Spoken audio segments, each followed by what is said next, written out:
Let's be honest.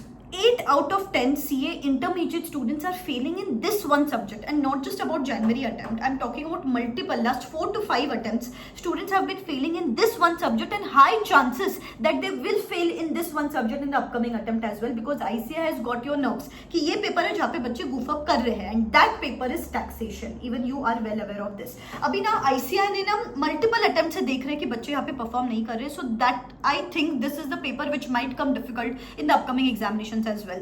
To resolve this issue, उन्होंने ना एक बोर्ड ऑफ स्टडीज ने एक वेबिनार कंडक्ट किया रिसेंटली, जहां पे दे स्पेसिफिकली मेंशन कि बच्चों की प्रॉब्लम रिजॉल्व करने के लिए अभी कम टाइम बचा है एग्जामिनेशंस के लिए, तो कौन से स्पेसिफिक एडजस्टमेंट्स पर से क्वेश्चंस एक्सपेक्टेड है अपकमिंग एग्जामिनेशंस में. They discuss those adjustments that I am going to be discussing with you.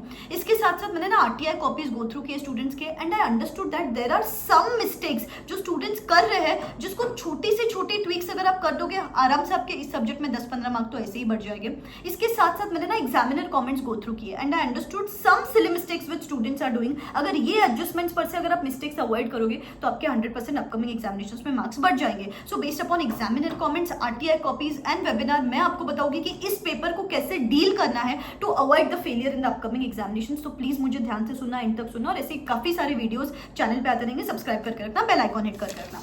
सबसे पहले दे मेंशन कि किस टाइप के एडजस्टमेंट्स एक्सपेक्टेड है अपकमिंग एग्जामिनेशंस में जहां पे बच्चे जनरली गूफ अप करते हैं. One they said salaries. अभी सैलरीज पर से ना उन्होंने बहुत ज्यादा फोकस किया कि ये वाला जो इनकम हेड है इसको बहुत अच्छे से पढ़ाई करो, बिकॉज हम फाइनल्स में तो इस बार से पूछते नहीं है. तो please they said multiple times की सैलरीज बहुत अच्छे से करना है, डेप्थ में करना है. यहाँ पे they said allowance, perquisites, deductions. The entire chapter is divided into these 3 things, और ये 3 चीजों में बच्चे बहुत गलतियां कमिट करते हैं. तो प्लीज इनकी जितनी आप प्रैक्टिस कर सकते हो करो. दे सेड उन्होंने ना कुछ परफॉर्मा दिया हुआ है हर चैप्टर में इनटू द स्टडी मटेरियल, जहां से आप रिवाइज कर सकते हो. तो एक बार वो भी आप जाके गो थ्रू कर सकते हो. इंपॉर्टेंट इनसाइट्स है, एंड तक देखना मुझे. हाउस प्रॉपर्टी पर से self occupied property, let out property, each type के 2-2, 3-3 क्वेश्चंस करो. यहाँ पे किस टाइप के एडजस्टमेंट्स पे वो आपको चेक करेंगे. Municipal taxes, interest deduction, standard deduction. PGBP पर से कौन से टाइप के एडजस्टमेंट्स पर से आपको बार बार चेक करेंगे. डेप्रीसिएशन, दे सेड कोई भी ऐसा क्वेश्चन नहीं होगा पीजीपीपी में जिसमें डेप्रीसिएशन का एडजस्टमेंट नहीं है. एंड बच्चे बहुत गुफ अप करते हैं डेप्रीसिएशन के रेट्स में, डेप्रीसिएशन के प्रोविजंस में, याद नहीं रहता है काफी बार. तो डेप्रीसिएशन के एडजस्टमेंट्स पर्टिकुलरली प्रैक्टिस करो. Section 36 another favourite question. Cash payments another goofed up question. बच्चे यहाँ पे अभी रिसेंट अटेम्प्ट में ही गलती की है यहाँ पे बच्चों ने काफी बार. टीडीएस डिडक्शंस, प्रिजम्पटिव टैक्सेस, ये एडजस्टमेंट्स पर से बार बार आप अभी ना जितने एडजस्टमेंट्स के क्वेश्चंस प्रैक्टिस कर सकते हो अच्छा रहेगा. कैपिटल गेन्स में टैक्स रेट्स याद नहीं रहते, ये रीसेंट अमेंडमेंट के बाद इंडेक्सेशन में कंफ्यूजन है बच्चों को, तो इंडेक्सेशन पर से they check you. Cost of acquisition calculation में प्रॉब्लम है, तो ये एडजस्टमेंट्स प्रैक्टिस करना. इनकम फ्रॉम अदर सोर्सेज में जैसे 2 थिंग्स जहां पे हमने बस ये 2 चीजें डाल दी, बच्चे की बैंड बच जाती है. One is dividend and one is gifts. तो यहाँ पे ये वाले एडजस्टमेंट्स पर से आप क्वेश्चंस प्रैक्टिस करो. नाउ दे सेड जो फर्स्ट चैप्टर है that is residential status and basic concepts, अगर आप देखोगे उसके सेक्शन वाइज वेटेजेस के हिसाब से उसका वेटेज तो कुछ 5-6 मार्क का ही है, लेकिन उस पर से हम इंडिविजुअल क्वेश्चन पूछने वाले. रेसिडेंशियल स्टेटस पर से बेसिक कॉन्सेप्ट 5-6 मार्क का आएगा, लेकिन अगर आपने ये चैप्टर स्किप कर दिया ये सोच के कि 5-6 मार्क का है तो आने वाला है इसको छोड़ देते हैं. हर क्वेश्चन में if you see mister A a resident, mister B a non resident, अगर आपको रेसिडेंशियल स्टेटस के प्रोविजन ही नहीं पता तो आप आगे ही नहीं बढ़ पाओगे. तो इनकम टैक्स में पर्टिकुलरली दे सेड यहाँ पे कोई भी सिलेक्टिव स्टडीज मत करो. बचे हुए सब्जेक्ट्स में आप कर सकते हो आईसीआई सेक्शन वाइज वेटेजेस के हिसाब से सिलेक्टिव स्टडीज, लेकिन इनकम टैक्स में मत करो बेटा. अगर आपको चाहिए ना कि आप कौन से सिलेक्टेड चैप्टर्स करो, कौन से चैप्टर को कितना टाइम दो, तो मेरा ना अभी last 25 day mentorship plus test series batch begin हो रहा है आज इवनिंग में for CA intermediate students at 6 PM. मैं आपके साथ आज के आज एक स्मार्ट ब्लूप्रिंट शेयर करने वाली हूँ कि बेटा ICI section wise weightages RTP MTP के हिसाब से बस ये सिलेक्टेड चैप्टर्स है, एक 15 to 20 चैप्टर्स है, बस आप इनको करोगे ना then to you are sorted for the upcoming examination. 2 से 3 रीडिंग्स करके कौन से दिन कौन सा चैप्टर करेंगे, कौन से चैप्टर को कितने नंबर ऑफ आवर्स देंगे, पूरा डिटेल में यहाँ पे बात करेंगे.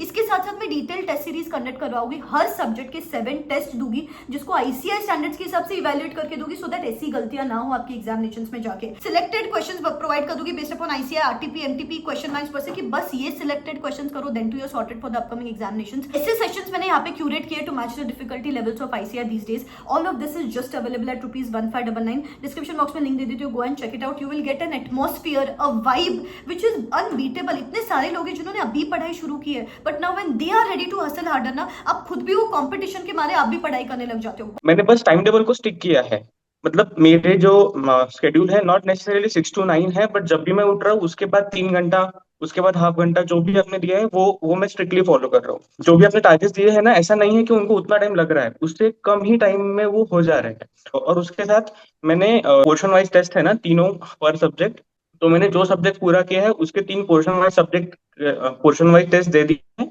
और कल मेरा फर्स्ट फुल सिलेबस मॉक मैंने मतलब फिक्स कर लिया है कि कल 2 से 5 में वो लिखूंगा। फर्स्ट ग्रुप भी मेरा मैम, मतलब सिर्फ आपके वजह से ही पास हुआ हूं मैं first group. I scored 134 in first attempt, then I joined your workshop and I got 184 marks. अच्छा, 134 to 184. Yes. और मुझे ये पता है कि मैंने ये वर्कशॉप ज्वाइन किया है ना, और मैं जो आप बोल रहे हो वो फॉलो करूंगा, मुझे पता है मैं पास होने ही वाला हूँ। बहुत यूजफुल रहेगा आपके लिए। बहुत लिमिटेड इनटेक लेने वाले हैं यहाँ पे, जल्दी इसके एनरोलमेंट क्लोज हो जाएंगे, तो यहाँ focus upon these particular things. Nextly this said numeric calculation यहाँ पे प्रॉब्लम देखी गई है, जैसे कि स्टैंडर्ड डिडक्शन में प्रॉब्लम है। यहाँ पे जनरली बच्चे कैलकुलेशन प्रॉब्लम्स करते हैं। Surcharge and cess, tax slab, TDS rates, capital gain rates, indexation, depreciation rates. अभी ये जो पर्टिकुलर चीजें ना, पढ़ाई रिलेटेड नहीं है, ये मेमोरी रिलेटेड है। तो ये जितना हो सके इसका एक चार्ट बनाओ एंड रेगुलर बेसिस पे रिवाइज करते रहो। आप क्या करो, सिर्फ पढ़ाई करो, पढ़ाई करो, पढ़ाई करो। आपको प्रोविजन भी पता है, लेकिन एग्जामिनेशन में जाके इस पर से कोई रेट्स याद नहीं आए, कोई प्रोविजन याद नहीं आए, तो फिर गुफ अप हो जाता है। तो प्लीज ये न्यूमरिक चीजों का एक चार्ट बना लो। Nextly this side reasoning missing है। सबको पता है अलाउड है, डिसअलाउड है, एग्जेम्प्टेड है, लेकिन क्यों अलाउड है, क्यों डिसअलाउड है? Every step is needed to be substantiated with proper provisions, तो कहा जाके यहाँ पे मार्क्स मिलते हैं, अदरवाइज यहाँ पे मार्क्स नहीं मिलते। To take care of that as well. Question number 1 में मेजर प्रॉब्लम्स देखी गई है in GST also and in income tax also. तो जितना हो सकता है क्वेश्चन नंबर 1 की रोज एक एक क्वेश्चन तो मिनिमम यहाँ पे प्रैक्टिस करके देखो। एमसीक्यूज, बहुत लेंथी एमसीक्यूज आते हैं बेटा टैक्सेशन में, तो जितने एमसीक्यूज भी प्रैक्टिस कर सकते हो डू दैट। जीएसटी में some common errors, conceptual errors जो यहाँ पे देखे गए हैं, mixed supply, composite supply, RCM, FCM, inter state supply, intra state supply. तो ये जो बेसिक कॉन्सेप्चुअल एरर्स है ना, यहाँ पे आप प्रॉब्लम करते हो। भले आप बार बार पढ़ रहे हो, बट अगर कॉन्सेप्ट ही पता नहीं है तो फिर ऐसी गूफ अप हो जाती है। जैसे कि उन्होंने एक सवाल पूछा, मैं आपको पूछती हूँ।